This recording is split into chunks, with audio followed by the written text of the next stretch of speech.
Once upon a midnight dreary, while I pondered weak and weary over many a quaint and curious volume of forgotten lore, while I nodded, nearly napping, suddenly there came a tapping, as of someone gently rapping at my chamber door.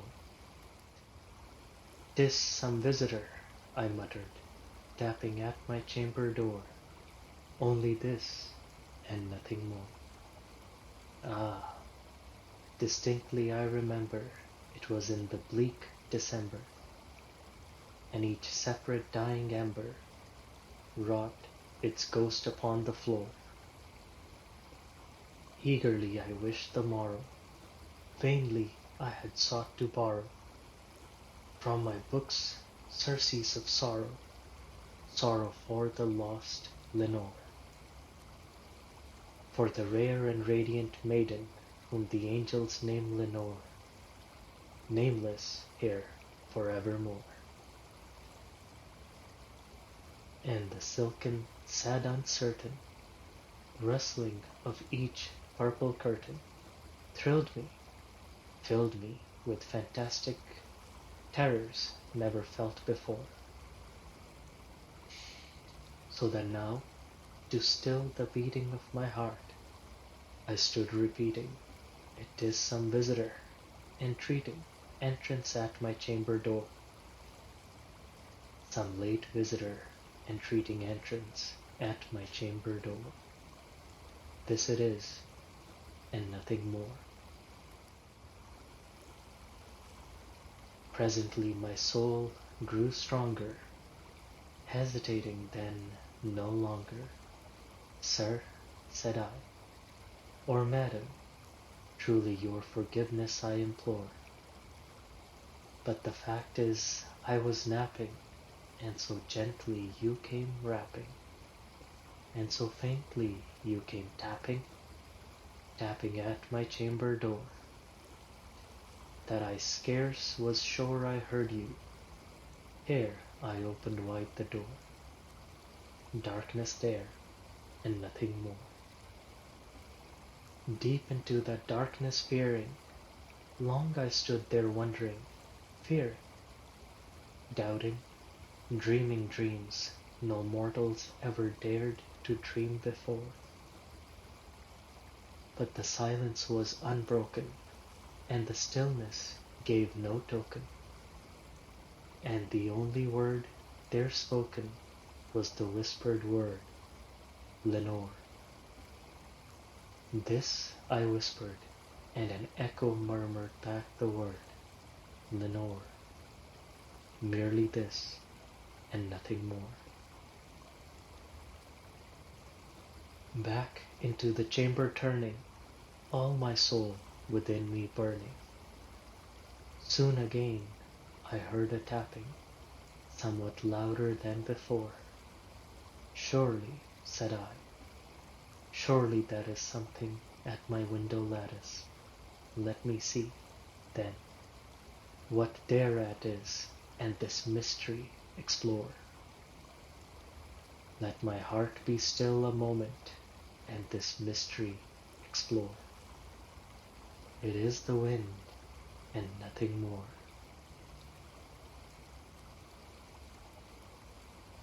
Open here I flung the shutter, when, with many a flirt and flutter, in there stepped a stately raven of the saintly days of yore.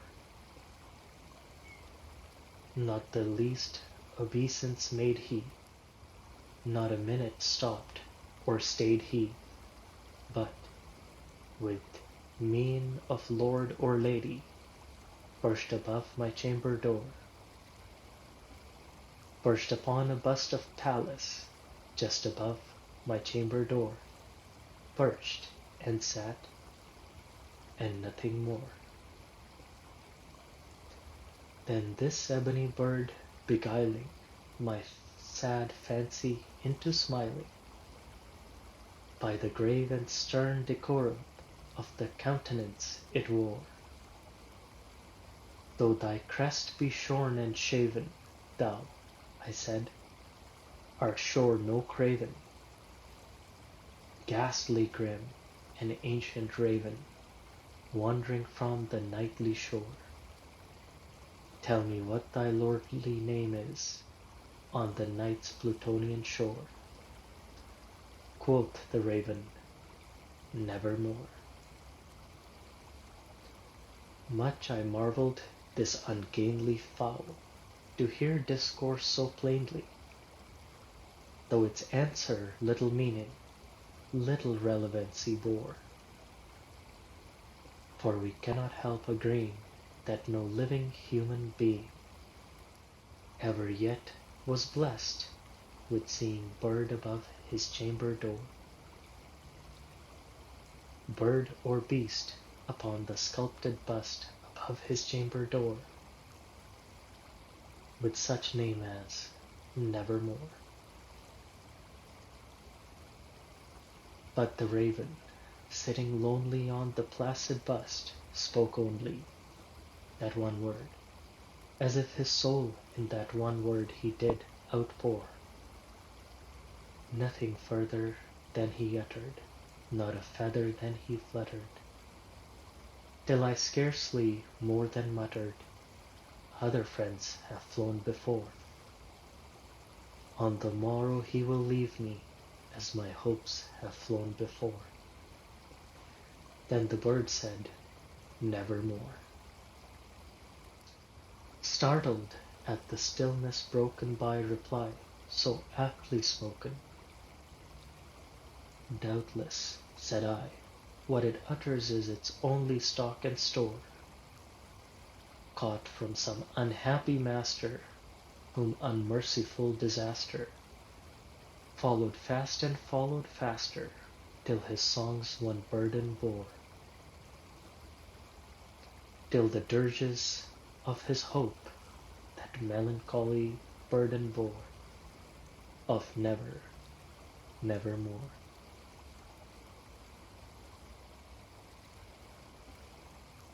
But the raven still beguiling all my fancy into smiling, straight I wheeled a cushioned seat in front of bird and bust and door. Then upon the velvet sinking, I betook myself to linking fancy unto fancy, thinking what this ominous bird of yore, what this grim, ungainly, ghastly, gaunt, and ominous bird of yore meant in croaking nevermore. This I sat engaged in guessing, but no syllable expressing to the foal whose fiery eyes now burned into my bosom's core. This and more I sat divining, with my head at ease reclining on the cushion's velvet lining that the lamplight gloated o'er, but whose velvet violet lining with the lamplight gloating over she shall press, nevermore. Then methought the air grew denser, perfumed from an unseen censer, swung by seraphim whose footfalls tinkled on the tufted floor.